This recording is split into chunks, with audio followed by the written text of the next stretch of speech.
and welcome to another episode of Economic Principles with your host, Stossel. Today's principle will be the theory of production. What is the theory of production, you may ask? Let me tell you. Production is a process, and as such, it occurs through time and space. Production is a measurement of the rate of output per period of time. There are three aspects to the production process: the quantity of goods or services produced, the form of the good or services produced, and the temporal and spatial distribution of the goods or services produced. A production process can be defined as any activity that increases the similarity between the pattern of demand for goods and services and the quantity, form, shape, size, length, and distribution of these goods and services available at the marketplace. Which brings me back to the theory of production. In a definition, the theory of production is a relationship between the factors of production and the output. So in theory, the more of these I do, the bigger these I get. The inputs, or resources used in the production process, are called the factors of production. The range of possible inputs are usually grouped into 5 categories. These factors are raw material, machinery, labor services, capital goods, and land. In the long run, all of these factors of production can be changed. The short run, however, is the period in which only one of the factors of production can be changed, such as changing the number of employees. Before we continue, let me fill you in on the law of variable proportions. The law of variable proportions is as follows. When you add more input, the output is changed. Let me give you an example of this.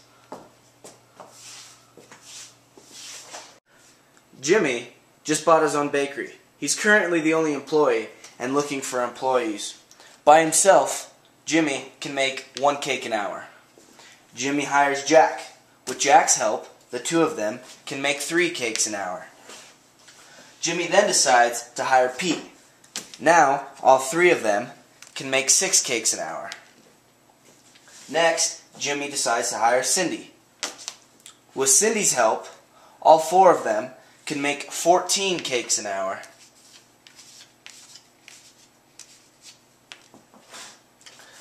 Then, Jimmy decides to hire Bob. Now, with all 5 of them, they're making 20 cakes an hour. After Bob, Jimmy decides to hire his close friend, Dan. With Dan's help, they're all making 23 cakes an hour. At this point, the bakery's starting to get crowded, but Jimmy decides to hire more. He then hires Kayla. With Kayla helping, now they can only make 21 cakes, as they're starting to get crowded and space is limited. Jimmy does not realize this, so he goes and hires Daniel. With Daniel, now they're only making 17 cakes. Shown here is what happened at Jimmy's bakery. Until there were 4 workers, the bakery was in stage 1, showing increasing returns and increasing marginal profit. Once Jimmy hired 2 more employees, the bakery was now in stage 2, showing diminishing returns and diminishing marginal product. Meaning, the bakery still had returns in the positive direction, but at a diminishing rate. The bakery was in stage 3, showing negative returns once the 7th and 8th employees were hired. The bakery is now making less cakes than before, showing a negative marginal product and negative returns.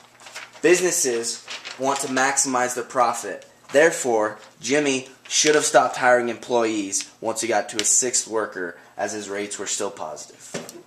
Thank you for watching another episode of Economic Principles with Stossel. Hopefully, today you learned a little something about the theory of production. Economics is all around the world we live in. You just have to open up your eyes.